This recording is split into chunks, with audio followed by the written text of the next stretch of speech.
Bon alors niveau météo demain, on observe que dans le sud c'est super tendre, Nice super, Toulon super, Marseille encore mieux, oula, Camargue je sais pas où c'est, et au-dessus d'Avignon, plein nord, des nuages comme d'habitude, avec même de la grêle au-dessus de Lyon, alors là c'est le pôle nord vraiment, au-dessus du pôle nord c'est vraiment la grêle comme d'habitude. Impossible de passer par la Bretagne sans avoir goûté le fameux caramel au beurre salé breton. Voici à quoi doit ressembler votre bon caramel beurre salé. Une de nos clientes a testé notre produit, voici son ressenti. Je tiens tout d'abord à remercier le bureau concurrent pour me permettre de déguster ce produit. Merci.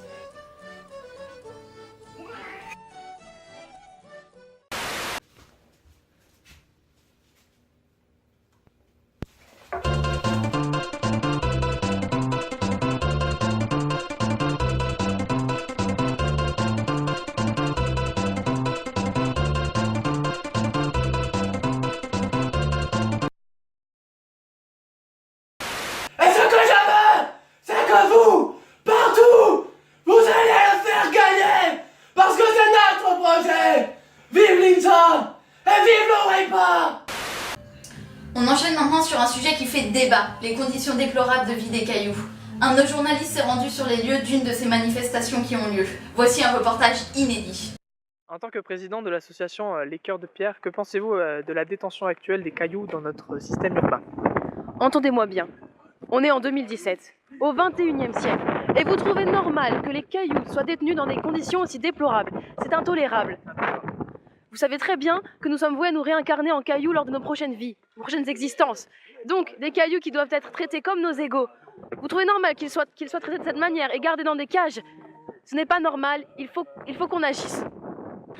Bon, que pensez-vous de la mise en place de murs de cailloux emprisonnés comme ça? Bah, je trouve ça vraiment con. C'est vraiment pas intelligent. Les pauvres cailloux, ils ont le droit d'être libres. Ça fait prison un peu. Ouais. Très prison. Bah, je trouve ça super triste. Ils mériteraient d'être libérés. C'est pas des animaux et ils ont le droit de vivre. Donc on est d'accord, l'intérêt de cette manifestation est vraiment important. Bah oui, ça touche à tout le monde, à toute la société et à tous les êtres vivants. On est d'accord, donc vous soutenez l'intérêt de cette manifestation? Ah bah oui, carrément. Moi j'adore la mer, donc je voudrais que ce soit comme à la mer, les rochers libres. Parfait, parfait. Et vous croyez en la réincarnation en caillou? Ah bah ouais, bah oui.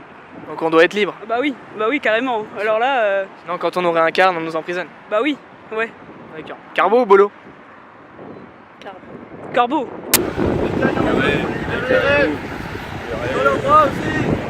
Malgré de multiples interventions des forces de l'ordre, les manifestants restent sur leur position.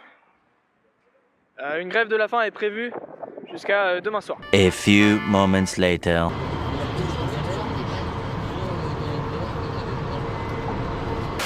Здравствуйте! Сегодня 24 марта 2017 года. Я вам буду рассказывать, как... Und die sind sehr lecker, aber die Steine sind nicht froh. Die haben... Hoje Há problemas com a caillou, a carcel, la prison, Portugal. 여기에 오게 돼서 정말 기쁩니다.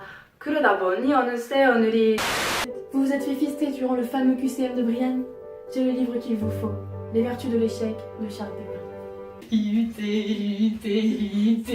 Ouais, bah écoutez, moi c'est plus les postes partiels en fait qui m'aident, hein, donc ça me sert pas vraiment. Et donc Georgette fait partie de ces produits français qui peuvent avoir un certain succès. Alors on a des tailles différentes et des longueurs particulières qui permettent de rentrer dans la nourriture et de séparer comme une bêche dans un jardin. Kevin, 19 ans, prétend être l'homme le plus fort du monde. Aujourd'hui, nous allons le suivre lors de l'un de ses entraînements, qui peut durer jusqu'à une journée, et parfois même plus. Alors bonjour, moi c'est Kevin et je suis actuellement l'homme le plus fort du monde. Quels sont vos objectifs dans la vie, monsieur? D'être plus fort que les autres. Je pense que c'est vraiment le plus important. Il y a 12 ans, un jour je me suis réveillé, je me suis dit tiens, aujourd'hui je vais devenir l'homme le plus fort du monde. Et après un petit peu de travail, 26 heures de musculation par jour, voilà, on y est aujourd'hui.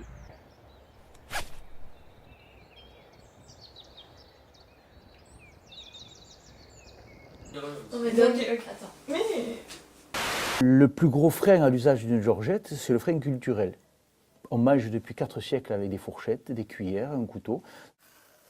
On peut imaginer qu'une georgette ne se transformera jamais en couteau. Tant qu'on n'a pas fait ce geste-là, ce n'est pas évident, simplement quand on voit une georgette.